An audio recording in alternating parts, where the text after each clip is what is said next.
Kami mengucap syukur kepadamu ya Tuhan. Pada hari ini kami dapat beribadah bersama menghadap hadirat Tuhan.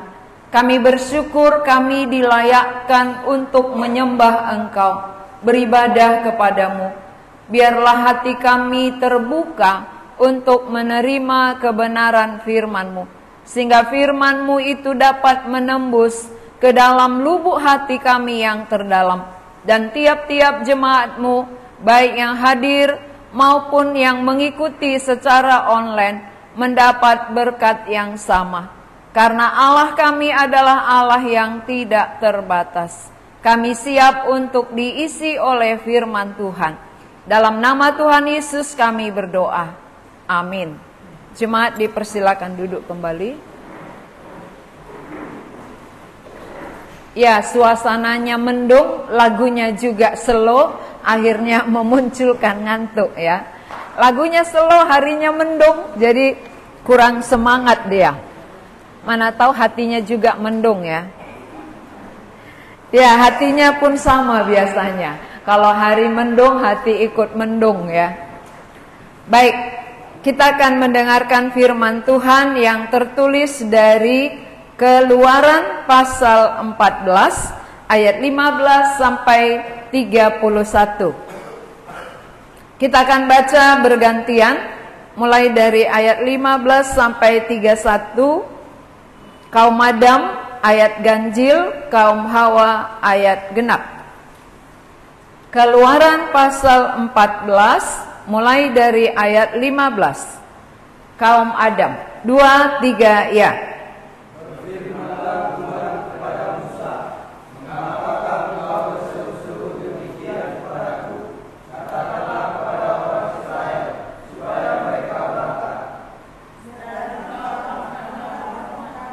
Dan ulurkanlah tanganmu ke atas laut, dan belahlah airnya, sehingga orang Israel akan berjalan dari tengah-tengah laut di tempat kering.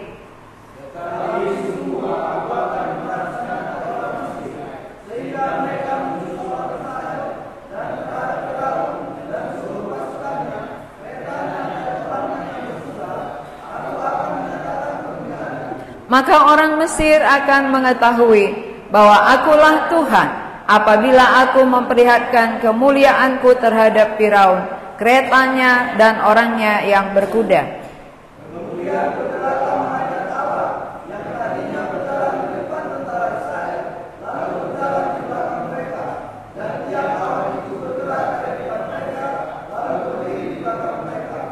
Demikianlah tiang itu berdiri di antara tentara orang Mesir dan tentara orang Israel. Dan oleh karena awan itu menimbulkan kegelapan, maka malam itu lewat, sehingga yang satu tidak dapat mendekati yang lain semalam-malaman itu.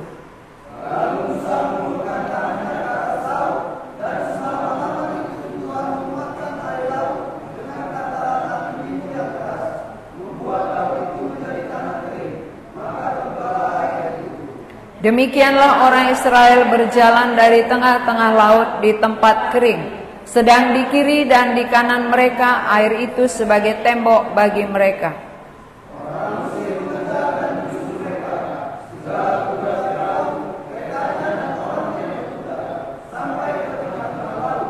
Dan pada waktu jaga pagi, Tuhan yang dalam tiang api dan awan itu memandang kepada tentara orang Mesir.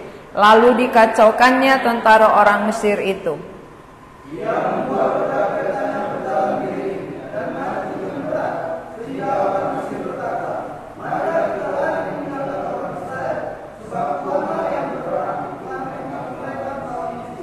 Berfirmanlah Tuhan kepada Musa, ulurkanlah tanganmu ke atas laut, supaya air berbalik meliputi orang Mesir, meliputi kereta mereka dan orang mereka yang berkuda.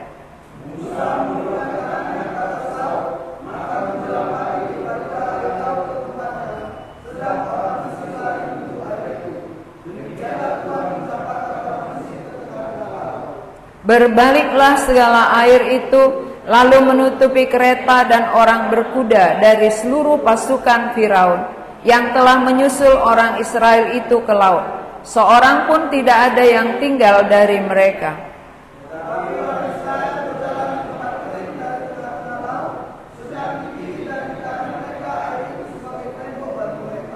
Demikianlah pada hari itu Tuhan menyelamatkan orang Israel dari tangan orang Mesir, dan orang Israel melihat orang Mesir mati terhantar di pantai laut. Tema khotbah kita hari ini, panggilan yang memerdekakan.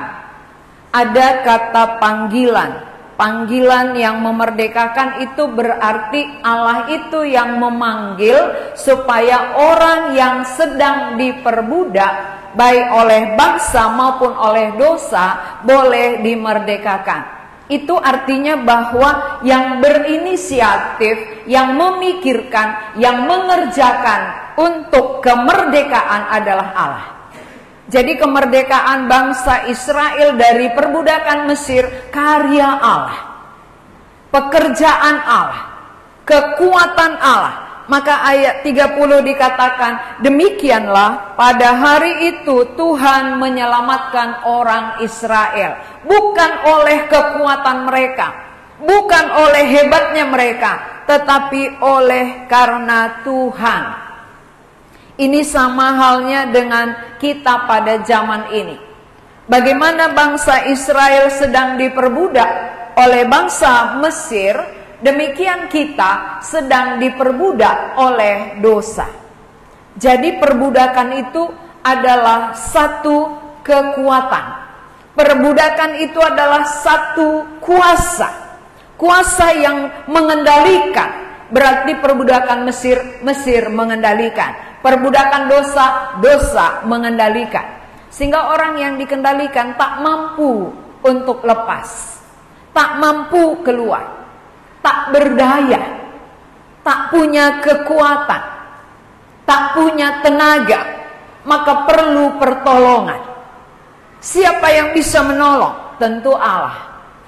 Jadi waktu bangsa Mesir diperbudak oleh Raja Firaun beserta dengan seluruh tentara, seluruh rakyatnya, mereka menderita.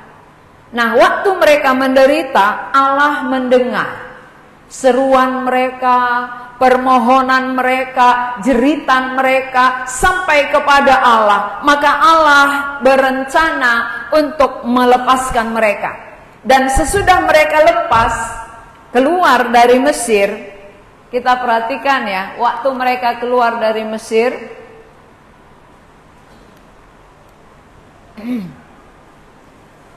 ini bangsa Israel yang sudah keluar dari Mesir tidak dibiarkan oleh Firaun. Tadi oleh tangan Tuhan yang kuat mereka dilepaskan Tuhan. Tapi sesudah bangsa Israel keluar, Firaun berubah pikiran. Wah, kalau mereka sudah keluar, siapa lagi budak kita? Siapa lagi yang bisa kita suruh bekerja? Ayo, kita kejar. Ini tentara Mesir. Pasukan Mesir kembali mengejar orang Israel. Berarti begini, ketika saudara dilepaskan Tuhan dari perbudakan dosa, tidak selamanya mulus. Jangan anggap, oh aku sudah percaya, aku sudah diselamatkan, lalu lepas dari semua ancaman, lepas dari semua godaan. Bukan. Ketika mereka lepas dari budak Mesir, ini tidak diam. Musuh itu tidak diam. Tapi musuh itu terus mengejar. Jadi raja menggerakkan pasukannya, pasukan berkuda untuk mengejar kembali bangsa Israel yang sudah dilepaskan. Tadi dilepaskan oleh tangan yang kuat, oleh Allah sendiri. Sekarang mereka kejar. Mereka kembali kejar untuk dibawa pulang ke Mesir supaya mereka ini tetap menjadi budak. Jadi setan tidak mau kita lepas. Setan tidak senang kalau kita sudah dimerdekakan dari dosa. Maka waktu kita sudah dibebaskan Tuhan dari perbudakan dosa, setan mengintip, setan mengejar, setan memantau. bagaimana supaya kita kembali ke masa lalu kita, kembali ke hidup lama kita. Itu yang diinginkan oleh setan. Jadi setan gak pernah diam ya. Berarti setan itu ada atau tidak? Ada, nyata.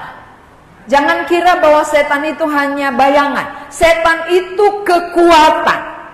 Sebagaimana Allah punya kekuatan, setan juga punya kekuatan yang tidak bisa dilawan oleh manusia. Hanya bisa dilawan oleh Allah. Hanya bisa dikalahkan oleh Allah, pencipta kita. Jadi, waktu mereka sudah keluar dari Mesir, ternyata mereka terperangkap. Orang Israel terperangkap. Kenapa? Mau maju ada laut teberau di depan. Mau mundur ada musuh di belakang. Maju kena, mundur kena. Lalu kemana lari? Pernahkah kita mengalami hal yang seperti ini? Kemanapun gak ada solusi. Ke depan ada masalah, ke belakang bermasalah. Lalu kemana? Kemana saudara kalau udah seperti ini masalahnya? Ke samping mana ini? ke samping sana laut juga terus ya. Nggak bisa dia nyebrang karena ini laut. Di depan mereka laut ini panjang, nggak bisa dilewati. Kemana dia? Ya sering masalah kita seperti laut itu. Pergumulan kita seperti lautan yang tak bisa kita lewati. Maka ketika pergumulan kita seperti itu, kita nggak tahu lagi kemana-mana. Akhirnya cari kayu apa namanya itu ya? Kayu bengkok. Ya, cari baygon. Ya banyak orang seperti itu karena nggak punya pengharapan. Maju kena, mundur kena, akhirnya cari baygon. Kenapa ada orang bunuh diri? Karena ini. Menghadapi masalah yang begitu berat. Kemana aku? Kemanapun gak ada jalan keluar. Akhirnya ambil jalan pintas. Nah saudara, ketika mereka melihat masalah di depan, musuh di belakang, mereka bukan kepada Tuhan, tapi kepada siapa? Kepada Musa bersungut-sungut. Hamba Tuhan disalahkan. Maka seringkali kalau ada masalah kita, hamba Tuhan yang kena kan. Hamba Tuhan selalu kena sasaran. Setiap ada masalah jemaatnya, hamba Tuhan yang kena. Musa, apakah nggak ada kuburan di Mesir sehingga kamu bawa kami kemari supaya kami mati di sini? Apakah rencana Musa mematikan mereka? Apakah rencana Musa membuat bangsa ini menderita? Musa adalah hamba Tuhan yang taat kepada Tuhan, mengerjakan seperti yang Tuhan suruh. Nah ternyata di tengah-tengah pekerjaannya ada hambatan. Jadi pelayan itu pun gak selamanya mulus ya. Jangan kira jadi hamba Tuhan mulus semua, dibuka Tuhan jalan lebar. Mau kemana nak? Aku sini silakan. Ya ini juga silakan gitu ya. Semuanya beres, bukan. Hambanya pun diizinkannya ada hambatan. Supaya Musa juga bergantung terus kepada Tuhan. Dalam situasi ini dia terjepit. Kenapa? Ke depan gak bisa, ke belakang musuh. Lalu rakyatnya memberontak kepadanya. Berat kali ya jadi hamba Tuhan ya. Berat sekali ya. Tapi jangan takut jadi hamba Tuhan.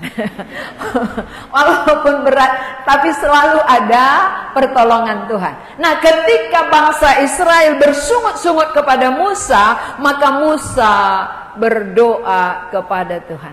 Tuhan, ya. Jadi seruannya ke atas, ke depan nggak bisa, ke belakang nggak bisa, ke atas, ya.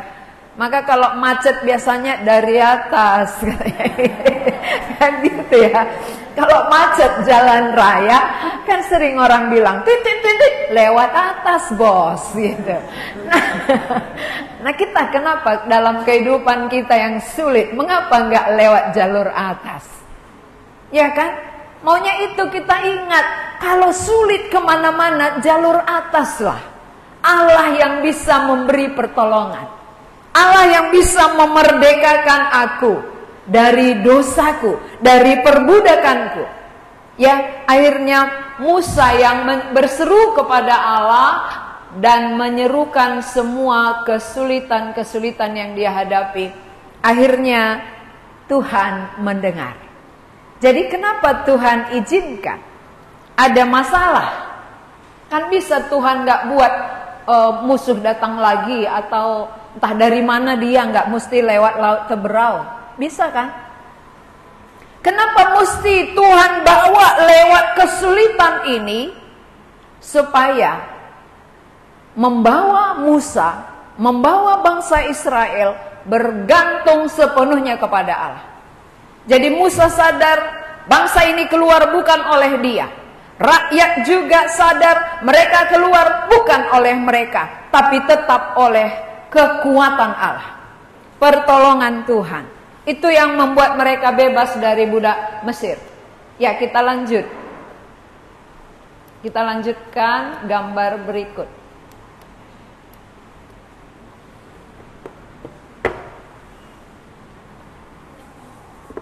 Macet ya.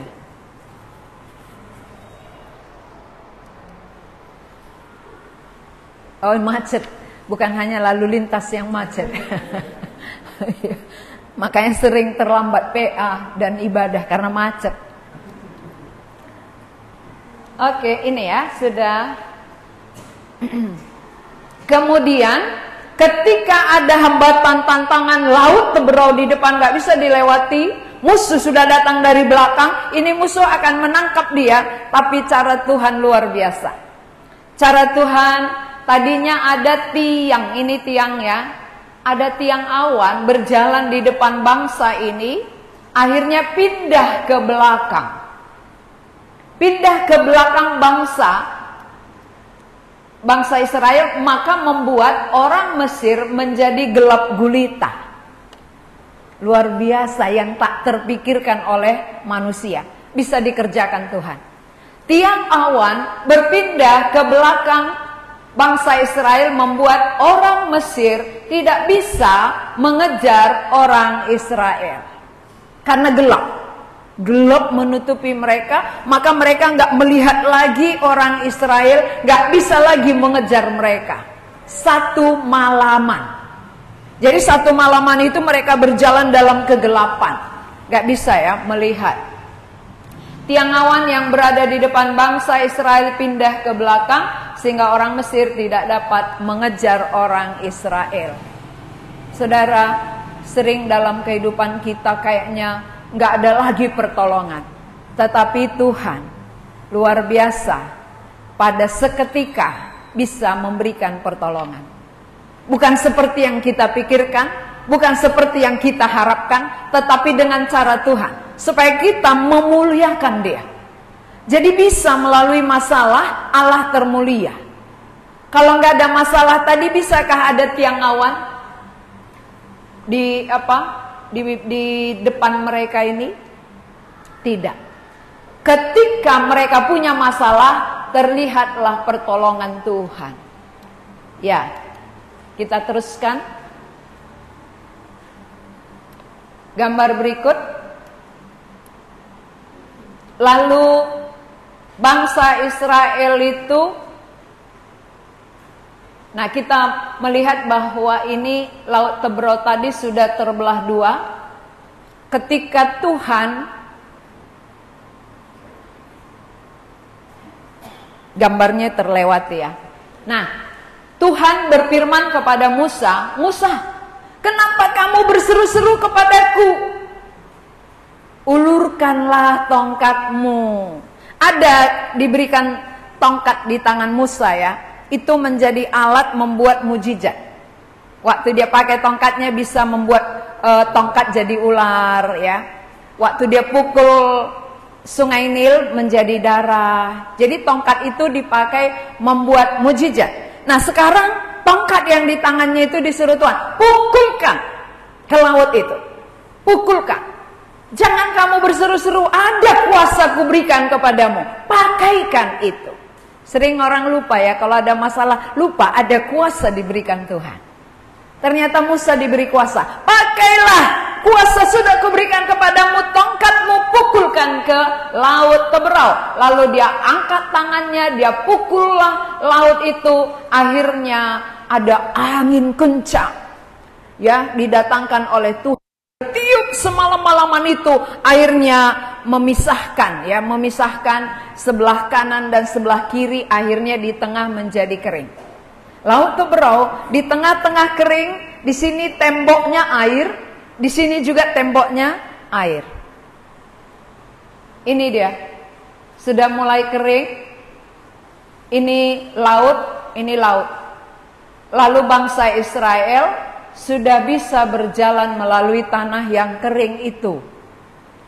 Kalau masuk airnya mereka tenggelam, ya. Tapi Tuhan jaga, Tuhan sertai, Tuhan bentengi mereka. Lalu mereka semua bisa berjalan melalui tanah kering ini. Ini apa ya? Lautnya sangat dalam. Sangat dalam lautnya, maka bisa menenggelamkan baik kereta maupun tentara-tentara. Oke, kita lanjutkan.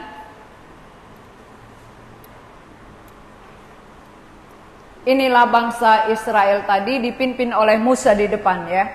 Musa berjalan di depan, lalu bangsa Israel mengikuti. Ini airnya itu. Berarti sudah di bawah laut mereka, ya. Kalau saudara berjalan di situ berani kira-kira? Ya, beranikah kita berjalan di sini? Pasti yang kita lihat apa? Gitu ya. Ngeri kali. Apalagi ada desauan apanya ya, laut itu. Kapan ini nanti masuk kembali gitu. Tapi mereka percaya. Karena Tuhan yang mengeringkan, mata mereka sekarang tertuju kepada Tuhan. Dan apa yang Tuhan suruh mereka lakukan, mereka tetap berjalan menuju ke depan. Bangsa berjalan di tanah kering, sedangkan laut menjadi tembok sebelah kiri dan sebelah kanan mereka. Ini sejarah. Sejarah ini adalah perbuatan Tuhan yang tidak bisa dilupakan. Ini sudah pernah terjadi. Jadi kalau sudah pernah terjadi dilakukan oleh Allah terhadap bangsa Israel, apakah perbuatan Allah yang dulu nggak bisa terjadi sekarang? Bisa. Maka tsunami bisa didatangkan Tuhan menghanyutkan manusia. Ya, banjir bisa menghanyutkan manusia. Allah kita yang dulu berkuasa adalah Allah yang sama sampai hari ini tetap berkuasa. Kuasanya tetap sama. Allah itu tidak pernah berubah. Dulu, sekarang, dan selamanya. Masih ragukah kita akan Allah kita? Tidak, tapi belum menyerahkan hidup, ya. Kalau tidak berarti ini Tuhan, Engkau yang punya kuasa, Engkau pemilik hidupku, Engkau yang mengatur segalanya. Kenapa ada keraguan di dalam hatiku untuk mengikut Engkau? Harusnya nggak ada keraguan apa-apa, ya. Allah kita Allah yang perkasa. Kita lanjut. Nah, sekarang bangsa Mesir mengikuti tentara mereka yang gagah perkasa, kereta kudanya, ya, yang siap perang, mengikuti bangsa Israel dari tanah yang kering itu. Oh, bangsa Israel sudah berjalan maju ke depan. Ayo kita kejar, kita juga bisa berjalan di tanah kering. Mereka kejar, mereka kira bisa tangkap, mereka bisa tangkap orang Israel. Ternyata bangsa Mesir ditenggelamkan ke Laut Teberau oleh Allah untuk menyatakan kemuliaannya. Maka sengaja Tuhan adakan ada tantangan kepada umatnya, menyatakan siapa dia, menyatakan kemuliaannya, bahwa dia adalah Allah yang memerdekakan bangsa itu. Bukan oleh kekuatan bangsa, tetapi kekuatan Allah yang tidak bisa ditandingi oleh siapapun. Jadi sengaja Tuhan buat ada tantangan supaya lewat itu Tuhan menyatakan keperkasaannya, kuasanya, kekuatannya, kemuliaannya. Jadi melalui itu kan termulia Tuhan, baik oleh bangsa Israel maupun oleh orang Mesir. Allah mereka, Allah yang tidak bisa ditandingi oleh siapapun. Allah mereka yang memerdekakan mereka, Allah mereka yang melepaskan mereka. Tidak bisa kita tangkap lagi. Nah, jadi saudara, Allah kita adalah Allah yang memerdekakan. Saudara yang masih diperbudak oleh dosa, yang diikat oleh setan, Tuhan berkuasa memerdekakan. Tuhan kita berkuasa memerdekakan. Kalaupun sudah merdeka mau ditangkap lagi, kuasa Tuhan akan menolong kita. Kuasa Tuhan akan melepaskan kita dari jeratan-jeratan iblis. Kalau kita bergantung kepada Dia. Saat hidup kita bergantung sepenuhnya kepada Tuhan, pertolongan akan datang. Mengapa kita enggak merdeka sepenuhnya? Mengapa kita belum merdeka sepenuhnya? Karena kita tidak melihat bahwa Allah yang mampu memerdekakan, Allah yang berkuasa memerdekakan, bukan atas kekuatan kita. Sering masih kita andalkan kekuatan kita, cara kita, tenaga kita, ya, maka kita nggak merdeka. Tapi sepenuhnya mengandalkan kekuatan Tuhan memerdekakan kita, maka kita pasti merdeka. Apalagi ini mau merdeka 17 Agustus ya, ya bulan kemerdekaan. Negaranya sudah merdeka. Tapi rakyatnya masih diperbudak oleh dosa. Jangan kalah dengan negara. Negara berjuang untuk dimerdekakan. Mengapa kita rakyatnya tidak mau berjuang untuk datang kepada Tuhan yang punya kuasa memerdekakan kita? Dia memanggil. Dia memanggil setiap orang yang sedang diperbudak dosa untuk melihat kekuatannya memerdekakan saudara. Maka temanya panggilan yang memerdekakan. Panggilan berarti harus datang. Kalau ada panggilan Tuhan memerdekakan kita nggak mau kan nggak bisa. Maka waktu orang Israel mau dimerdekakan, Musa diutusnya pergi lalu menyampaikan kabar kemerdekaan dan mereka ikut. Mereka mau sehingga tangan Tuhan melepaskan mereka. Kuasa Tuhan memerdekakan mereka. Kita pun ya, ketika kita sadar kita tidak punya kekuatan untuk merdeka dari dosa, dari perbudakan iblis, maka Tuhan memanggil aku. Mari, aku yang memerdekakan kamu. Aku yang melepaskan kamu. Kuasaku, kekuatanku bukan kuasamu, bukan kemampuanmu, tapi kekuatan Allah sendiri yang mampu melepaskan siapapun. Sekeras apapun setan yang ada dalam diri kita, Tuhan jauh melebihi. Setan siapa di sini yang paling hebat? Atau bisa dibilangnya aku setannya. Ya, ada pernah ya orang yang kami layani, dia bilang, aku kok setan itu katanya. Jadi kalau dia setannya, kalau dia nggak mau percaya kepada Tuhan kan nggak mungkin dia lepas, ya. Tapi akhirnya di masa tuanya ketika dia sakit-sakitan barulah dia mengaku dia butuh Tuhan. Sesudah dia butuh Tuhan barulah kuasa gelapnya itu semua hancur. Yang bisa menghancurkan, yang bisa melepaskan hanya Kristus Tuhan. Gak ada yang lain. Jadi kalaupun ada jimat saudara yang saudara anggap kuat, jauh lebih kuat Tuhan memerdekakan saudara. Walaupun ada pemanis saudara yang saudara anggap hebat, jauh lebih hebat Tuhan yang membuat saudara manis. Ya. Manis tanpa gula. Dari dalam manisnya. Daripada dari kuasa gelap manisnya, hilang jimatnya, hilang manisnya. Maka jadi kayak begu dia. Ya. Jatuh jimatnya kayak begu wajahnya. Ada orang kalau pakai itu, kadang jelek kali. Saya pernah lihat itu. Kadang manis kelihatan, kadang jelek kayak hantu gitu. Berarti ada pemanis. Kalau kita yang sudah manis dari dalam kan tetap sama ya kan. Iya. Manisnya dari dalam, jadi kapanpun dia tetap terasa gitu ya. Terasa bahwa ini pemanisnya bukan pemanis buatan.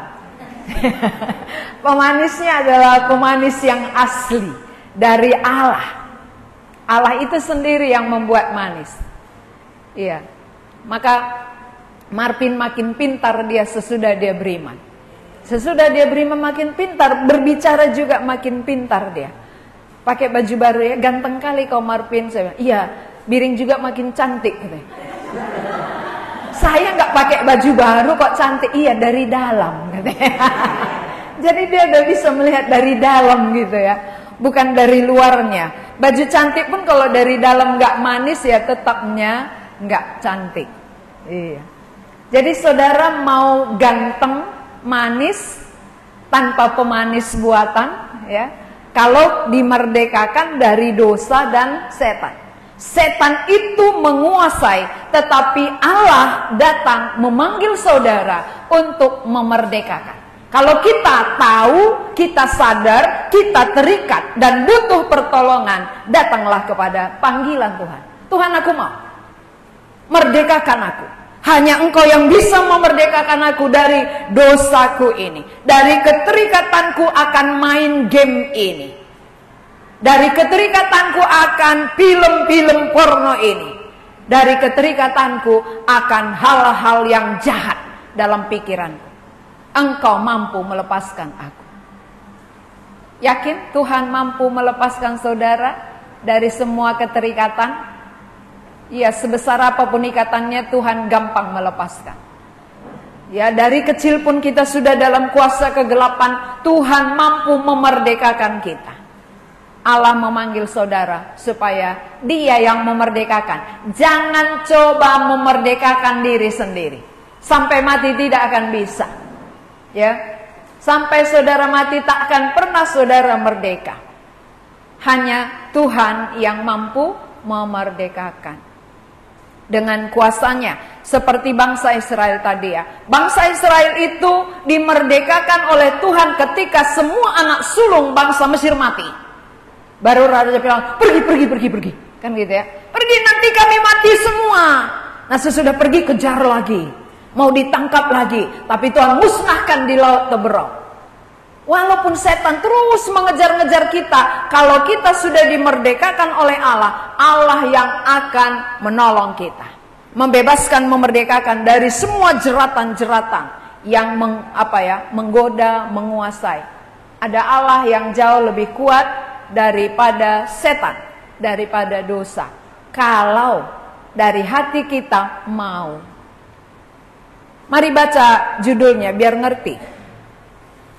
Judul khotbah kita 2, 3 ya. Panggilan yang memerdekakan.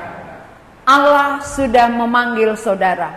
Allah mau memerdekakan saudara. Apakah ada kesediaan di dalam diri saudara? Aku mau Tuhan, karena aku sedang terikat. Aku sedang diperbudak oleh dosa, oleh kuasa kegelapan. Tapi Engkau punya kuasa memerdekakan aku, seperti yang telah Engkau kerjakan kepada bangsa Israel. Bangsa Israel hanya diam saja, tapi Tuhan yang bekerja. Jadi bukan kita, bukan cara kita, bukan tenaga, kebaikan, bukan. Tapi Tuhan dengan caranya memerdekakan siapa yang mau. Datanglah kepada panggilan Tuhan. Mari kita berdoa. Kami mengucap syukur kepadamu ya Tuhan, untuk firman-Mu, apa yang telah Engkau lakukan kepada bangsa Israel. Mereka bangsa yang diperbudak. Mereka tidak mampu melepaskan diri mereka, memerdekakan mereka dari perbudakan Mesir. Tapi tangan Tuhan yang kuat telah memerdekakan bangsa itu. Dan sesudah mereka keluar dari Mesir, tantangan-tantangan tetap ada, tetapi Tuhan memberikan jalan keluar. Inilah pengalaman yang terjadi dalam hidup kami. Walaupun kami sudah dimerdekakan dari dosa, bukan berarti iblis berhenti, tetapi iblis akan terus bekerja untuk menarik kami kembali diperbudak oleh Dia. Tapi kuasa Tuhan melebihi kuasa setan, dan kuasa-Mu yang dapat melepaskan kami, memerdekakan kami dari semua tantangan itu. Terima kasih Tuhan, arahkanlah hati kami supaya kami menyadari bahwa kami butuh dimerdekakan oleh Tuhan. Dalam nama Tuhan Yesus kami berdoa. Amin.